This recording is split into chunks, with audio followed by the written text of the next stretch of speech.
people that come here, they'll say that it's a special type of mirror. Like when you enter, you get quite a reflection of where you are in life. And so I got a lot back of my own mental, of my physical, of my emotional. It kind of planted it a bit in front of me. These are things that you need to figure out. Hey, I'm Sharon, founder of NicaSeeker, a bilingual platform showcasing businesses and awesome people across Nicaragua. And today I have with me Lauren Bucklin, who is a recent addition to Nicaragua and is a talented artist. Welcome, Lauren. Amazing to have you here. So can you tell us a little bit about yourself and what brought you to Nicaragua? I recently came here 2.5 months ago, a bit on a whim. My sister has been living here and I came to be with her and to explore Nicaragua and to be in this culture and to also experience painting out here. And so I'm on an adventure. I don't have too much planned, but yeah. So where are you originally from? I am originally from the East Coast of the United States, but I came here from Colorado, so a bit more Midwest. I moved there 10 years ago. And what were you doing before Nicaragua entered your space? good question. Before I came here, I was studying in Colorado. I spent 2 years studying art therapy, but I graduated in May. So I was studying that and then did a lot with art markets. I was doing local art markets and had a studio and was painting. I spent some time integrating through galleries and exhibits and travel around Colorado and share some art. Amazing. And do you feel comfortable sharing your New Zealand connection? Coming from New Zealand originally myself, it's really cool to find out that Lauren was in my neck of the woods for a little while, not as long as anticipated. But would you like to share that story? Sure. Ever since maybe my early teens, I wanted to try and get out of the system a bit and study, but less traditionally than the Western side of doing things. I was trying to find many different paths to continue education, and I found a really cool program out in New Zealand, specifically Auckland, and also some other places in the South Pacific that I studied as well as New Zealand. When I was in New Zealand, I found so many beautiful things, one of them being the University of Auckland, where I began studying psychology. And COVID happened, and so I had to come back. But it began my studies actually into psychology and the brain, which then later on became art therapy. So very grateful for Auckland and my time there. So Lauren, what does your time normally look like on an average day here? Right now, a little all over the place. Living in Nicaragua, it's a lot more chill and relaxed than it was back in the United States. However, still busy days. I'm living here with my sister and her baby and her partner. And so we all begin the day early. And I spend a lot of time helping them, whatever that means, cleaning and cooking and working in the garden, to also doing things for myself, exercising, going to the beach, painting, drawing. Sometimes getting to hang out and ride horses. Little things like that make Nicaragua very special. Getting to go to town and meet people. So tell us more about where you're located, where we are right now. We're in San Juan del Sur, and it's somewhat sustainable living. We're near Yankee, Playa el Yankee, and yeah, we're just in a little community kind of above the water. So how did Nicaragua first come on your radar? Was it through your sister, or were you aware of Nicaragua before that? So I spent some time also in Dominican Republic and Costa Rica. I always enjoyed as a kid looking at a map and getting to see all places around the world vibe of wanting to just seek where I can go and travel. And so I knew of Nicaragua. Did I ever think that I was going to be living here? No. But is that usually how all of my travels begin? So was this something you'd planned for a long time, or was this something more spontaneous? It a little bit of both. Was it? My sister, she moved here 2 years ago. And so I always wanted to come and visit, of course. And then as things were wrapping up in Colorado, I was trying to figure out where to go. And they had open arms and warm hearts. So I decided to come here. And also with her having a baby, it was kind of a planted seed in my head that I wanted to come on out. So you've only been here for 3 months, so it's all very new. But in that short time, how has your impression of Nicaragua evolved from when you first landed here to 3 months on? Especially coming from the United States to here, there's a lot of different things. And so my impression is that it's absolutely amazing. It comes with challenges. Living completely outside, like we don't live inside here. There's no walls, sometimes power. And so it's a very different style of living and inviting the elements and all that comes with that, the creatures and things. And so it's a very special place that allows you to be able to integrate into the elements and earth. Whereas in the United States, it's not as easy unless I find some way to do it, but I haven't yet in the US. So.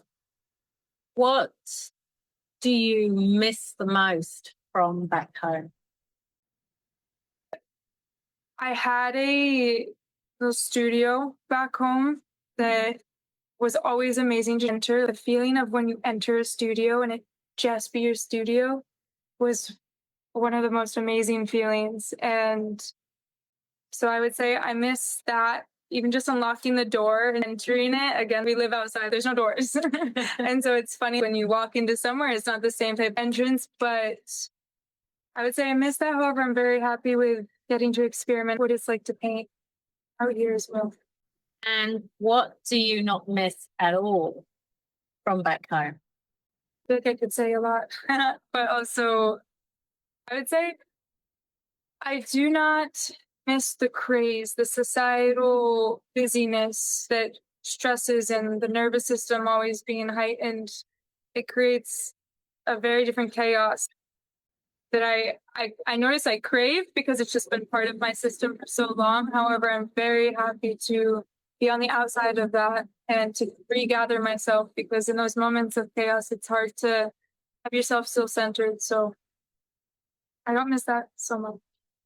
So tell us a bit about your art. Can you define it with the genre? What sort of art you create? How it comes through? So I studied art therapy, and so that comes with a lot of experimental art.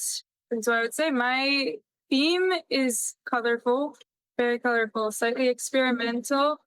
I also really enjoy surrealism, using figures and real life things and making it a very realistic touch, but in a world of color and random things as well. For example, using a figure in a certain shape and a certain posture to represent an emotion, but then throwing in a lot of nature aspects as well, with like plants and water or skies full of different shapes. It can get pretty random, but it works at the same time. Can you tell us about your favorite pieces that you have on your Instagram so we can show those? Sure. One of my favorites is, it's higher up on my feed. It's a blue lady sitting on like a stool full of a mandala. A mandala surrounds her, and that one was one of my favorites because it involved with a lot of paper as well. Like all of the shapes that you see around the blue figure, I hand cut out and then just kept placing them around. And so that was really fun and interesting. I didn't have too much of a plan with the colors, but it all worked out. I started very inside and then went towards the outside. And another one of my favorites, I would say, is the one I just finished for my sister and her partner and the baby. I worked on it for a long time, and it deals with a lot of symbolism of pregnancy and birth and postpartum. So that was a really special piece to create with a lot of intention. Wow, that is incredible. That is so beautiful. So tell us about some of your other art pieces that you have showcased on everything there. Sure. Another one of my favorite pieces is, it's a similar vibe to that one where it has figures, but instead of flowers like the other one, it has fruit heads. And it was my first piece that I ever created when I moved to Colorado without really knowing anything of what Colorado would have brought. And I just stuck it to the wall and started painting, and it's titled Habromania. You'll see it on there. It's also very colorful, but that one will forever be one of my favorite pieces. So the whole Habromania is the word of a mindset of where you want to be wandering and where you can think about wandering. And so I spent a lot of time kind of in that mindset of just wanting to be surrounded by nature and color and fruit. So I just remember that was the main drive of that painting. And yes, I just started painting figures with a lot of color and fruit. So in some of your Instagram images, you can see that you're showing work in gallery. Is that right? Tell us about that. That happened in Colorado. Yeah, whenever I was in Colorado, the whole art community allowed me to partake, and they helped guide me. And I was invited into galleries in Denver and Boulder as well, along with a lot of art markets. So I spent a lot of time around a farmer's market and also a lot of other artists, and just set up a booth and you sell art or have it be hung on a wall full of other art, of your art, of others' art.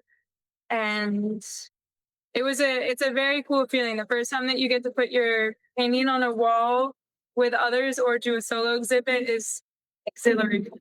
It's a proud moment for sure. So tell us what it's like creating art in Nicaragua in terms of the materials that are available, everything about the experience of creating art here. Yeah, so it's a different type of security for sure. Painting in a space without walls and welcoming all sorts of elements comes with a different sort of challenge than I'm used to in the US, like I was saying before, with the studio having a space and an easel and things all set up around you.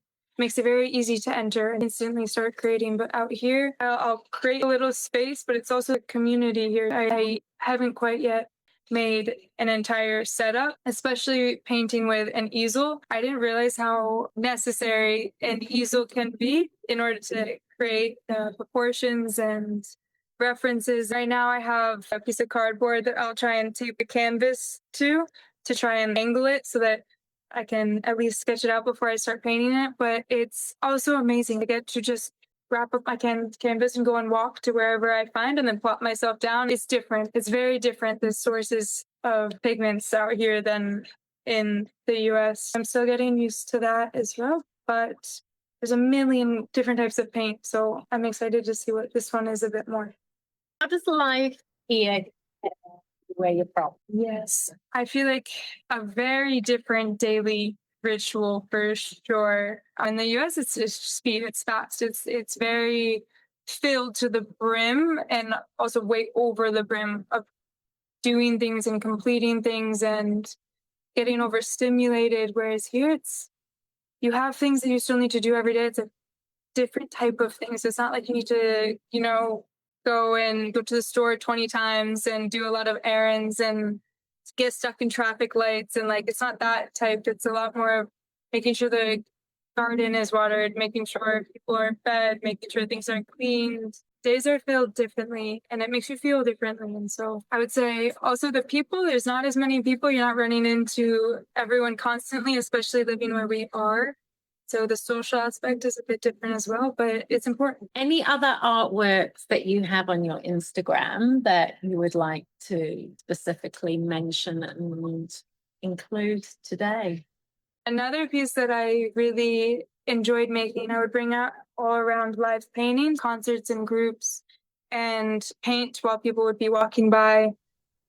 It's one of mine from that is a really big canvas with two arms that kind of go in, and there's two people and an orange yellow orb in the middle, and it's kind of like a space type of theme with some mushrooms. And so you'll see that one on there, and that one was one of my favorite to make. I brought it to like 6 different live paintings and then finished it on my own, but it's all about perception of relationships and special piece. So back to life in Nicaragua, what's been the biggest adjustment for you in the time that you've been here? The biggest adjustment, I would say, is constantly being surrounded by the elements, especially wind. I'm practicing how to let wind affect me.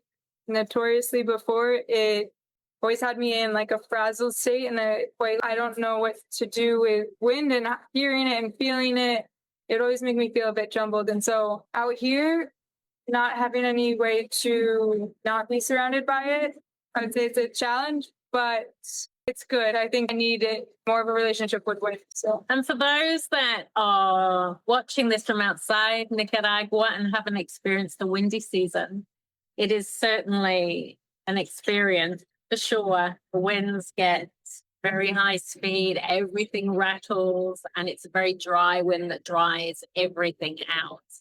And you need to really live it to know exactly how elemental it is. It's impossible to describe, but I'm really hoping that on the post-production we can capture all the audio and the wind doesn't mask too much of it. So what's taken the most patience being in Nicaragua? I would say most patience is the amount of power cuts, especially with construction that's happening around here, is it takes patience because it could be out for days, it could be out for just an entire day, but no matter what, having a fridge without power is not something, very fortunately, in a privileged way, that I don't experience that much in the US. And so out here it's a new type of patience, just coordinating what to have in the fridge when there's no power, what to not, and at night to always make sure a headlamp is charged. And it's a lot more projecting of just kind of making sure things are settled in case the power goes out. How would you describe what you offer and who it's for? I would say with my painting and my art, I offer creativity. Like going into a painting, it's very spontaneous and with a lot of intuition. Whether I'm working with myself in the painting or I get to involve another individual and collaborate minds, then I get to invite a lot of creativity and free form. But I would really very much like to get into painting murals and working with others. This is out of the blue. This question has come to me, but I just want to ask whether you would be open to teaching kids art classes here. I think that would be absolutely amazing. Yes, it's always been a dream. Like when I started painting when I was younger, I always thought about wanting to incorporate kids' minds and their energy into painting and try and teach them and allow them a different place that they can enter to like release and figure out what's going on. Because with art therapy and combining kids' freedom and just their energy would be amazing to work with them and teach them what's possible. Lauren, thank you so much for your time and sharing your beautiful art with us and your experiences in the short time that you've been in Nicaragua. I really hope that you flourish here and continue to fall in love with everything that Nicaragua offers. You can find out more about local businesses across Nicaragua at NicaSeeker.com/blog. Thank you so much for tuning in.